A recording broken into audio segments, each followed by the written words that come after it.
اعوذ باللہ من الشیطان الرجیم بسم اللہ الرحمن الرحیم السلام علیکم ورحمۃ اللہ وبرکاتہ۔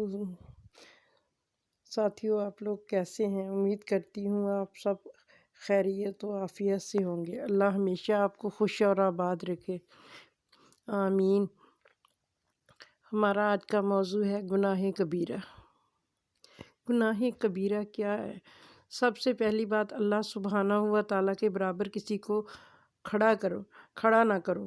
اللہ سبحانہ و تعالیٰ ایک ہے، اس کا کوئی شریک نہیں، وہ اکیلا ہے۔ ہم سب اللہ کے محتاج ہیں، اللہ کسی کا محتاج نہیں۔ سب سے بڑا گناہ لوگوں کی برائیاں، یہ ایسا ہی ایک گناہ ہے۔ ہم لوگوں کی برائیاں نارملی کرتے ہیں، جو بندہ پاس نہیں ہوتا اس کی برائی کرتے ہیں، جو پاس ہوتا ہے اس کی اچھائی کرتے ہیں۔ تو یہ اس طرح کا گناہ ہے جیسے ہم اپنے مردہ بھائی کا گوشت کھاتے ہیں۔ کوئی کھا سکتا ہے اپنے مردہ بھائی کا گوشت؟ بالکل بھی نہیں۔ یہ اتنا سخت گناہ ہے جو ہم ایسے کر لیتے ہیں کہ اس کو ہم کچھ سمجھتے ہی نہیں۔ گناہوں میں سے یہ بھی کوئی گناہ ہے، یہ ہم سب سے زیادہ کرتے ہیں۔ زبان کا گناہ جو ہم سے سب سے زیادہ کرتے ہیں۔ تیسرا گناہ زناکاری۔ زناکاری معاشرے میں اس طرح ہو گئی ہے جس طرح کسی چیز کا رواج ہوتا ہے۔ یہ گناہ کر کے ہم ایسے پھرتے ہیں جیسے کچھ بھی نہیں ہوا۔ اللہ سبحانہ و تعالیٰ فرماتے ہیں کہ انسان کہتا ہے کہ مجھے یہ گناہ کرتے کوئی نہ دیکھے۔ اگر کوئی 1 سال کا بچہ بھی سامنے آ گیا تو شرمندگی ہوگی، مگر اللہ سبحانہ و تعالیٰ تو ہمیں ہر جگہ ہر وقت دیکھ رہا ہے۔ جس کو ہم نے حساب دینا ہے اسے ہم نے ایک بچے سے بھی کم سمجھا۔ یہ تو ہو ہی نہیں سکتا۔ گناہ کرو، ضرور کرو، مگر اس جگہ کرو جہاں اللہ تمہیں نہ دیکھے۔ کر سکتے ہو ایسا؟ تو ہم ایک گناہ چھپانے کے لیے دوسرا گناہ کرتے ہیں، دوسرا چھپانے کے لیے تیسرا گناہ کرتے ہیں۔ پھر ہمیں سکون کہاں سے ملے؟ زندگی میں چین کہاں سے ملے؟ ہم اپنی آخرت خود خراب کرتے ہیں، ہم اپنی دنیا بھی خود خراب کرتے ہیں۔ گناہ کرتے ہوئے ہم سوچتے نہیں ہیں۔ گناہ کبیرہ جو زنا ہے، یہ کیسا گناہ ہے؟ اگر آپ جوانی میں کرو گے تو آپ کی جوانی میں، جب آپ کے بچے جوان ہو جائیں گے تو وہ آپ اپنی جوانی میں یہ گناہ ضرور کریں گے۔ اگر آپ نے شادی کے بعد یہ گناہ کیا تو آپ کے بچے شادی کے بعد یہ گناہ ضرور کریں گے۔ یہ مکافات عمل ہے، یہ دنیا میں بھی سزا ملتی ہے اور آخرت میں بھی۔ پھر ہم گناہ کر کے سوچتے ہیں ہمیں سکون مل جائے۔ سکون کہاں سے ملے جب ہم اچھے کام نہیں کریں گے؟ ہم پھر سوچتے ہیں کہ یہاں سکون نہیں ہے، سنیما چلے جاؤ، وہاں سکون نہیں ہے، کسی اڈے پہ چلے جاؤ، وہاں سکون نہیں ہے تو آپ نشہ کرنا شروع کر دو۔ یہ کوئی مطلب کسی چیز کا حل نہیں ہے، کیونکہ اندر سے تو ہم ٹوٹ پھوٹ رہے ہوتے ہیں۔ ہمیں پتہ ہوتا ہے کہ ہم نے کیا کیا ہے، ہمیں نہیں کرنا چاہیے، پھر ہم وہی گناہ بار بار دہراتے ہیں۔ تو اللہ سبحانہ و تعالیٰ چاہتا ہے کہ میرا بندہ میری طرف پلٹ کے آ جائے۔ میں سارے پچھلے گناہ معاف کر دوں گا، سارے داغ دھو دوں گا، مگر کوئی آئے تو صحیح، سچے دل سے توبہ کرے تو صحیح۔ تو ہم پھر ایک گناہ چھوڑ کے دوسرے میں، دوسرا چھوڑ کے تیسرے میں، تو یہ تو کوئی اچھی بات نہیں، یہ کسی مسئلے کا حل نہیں۔ انسان ڈپریشن میں کیوں جاتا ہے؟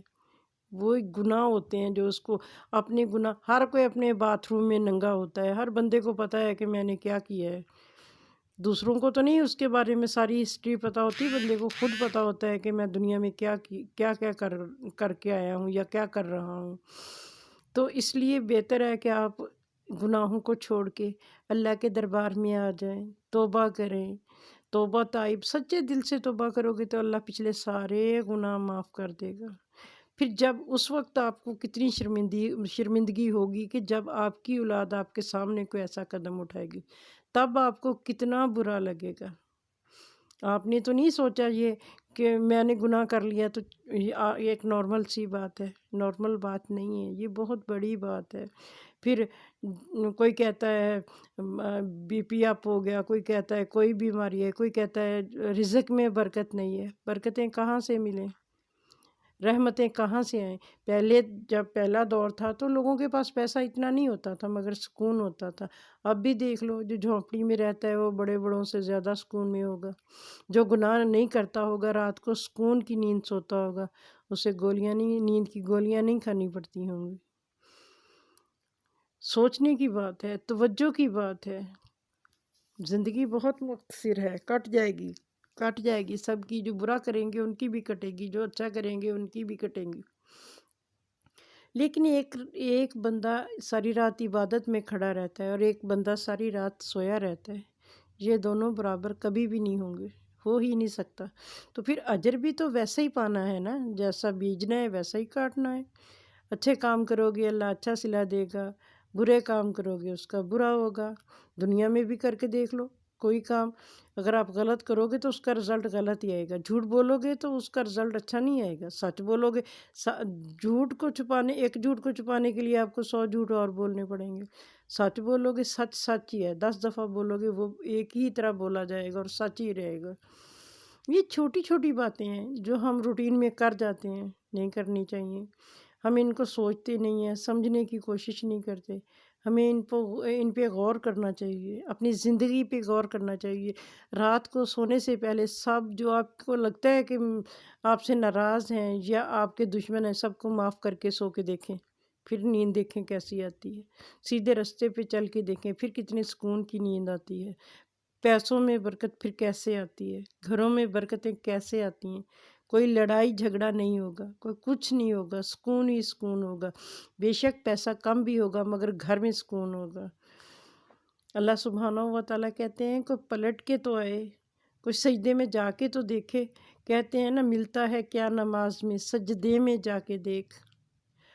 اللہ کے حضور سر کو جھکا کے دیکھ، ایک دفعہ دیکھ تو صحیح، سکون ہی سکون ملے گا۔ آج کل لوگوں کا سکون ہی ختم ہوا ہے، وہ ڈھونڈتے ہیں باقی چیزوں میں، وہاں سے کہاں سے سکون ملے۔ سکون کی طرف پلٹ کے آؤ، اچھے کام کرو، سچ بولو، جھوٹ نہ بولو۔ بچوں کو جھوٹ بولنا شروع سے ہم سکھاتے ہیں، باہر کوئی آیا جاؤ کہہ دو بابا گھر میں نہیں ہے، بابا گھر پہ ہوتے ہیں۔ بچے نے جو پھر وہی کچھ سیکھنا ہے نا جو ہم سکھاتے ہیں۔ میرے بہن بھائیوں، میرے بچوں، سب غور و فکر کرو، سب اپنی زندگی کے بارے میں دیکھو، سب اپنے گریبان میں جھانک کے دیکھو، سب رات کو سونے سے پہلے دن میں کیا کیا غلط کیا، کہاں کہاں غلطی کی، سب سوچ کے اللہ سے معافی مانگ کے سو جاؤ۔ انشاءاللہ نیند بھی اچھی آئے گی اور اللہ اجر بھی دے گا۔ اللہ ہم سب کو سیدھے راستے پہ چلنے والا بنا دے، اللہ اپنے پسندیدہ لوگوں میں شامل کر لے۔ آمین، اللہم آمین۔ اگر میری یہ ویڈیو آپ کو اچھی لگے تو پلیز سبسکرائب کریں، آئیکن بٹن دبائیں، لائک اور شیئر کریں، مجھے بہت خوشی ہوگی۔ السلام علیکم ورحمۃ اللہ وبرکاتہ۔ جزاک اللہ خیر۔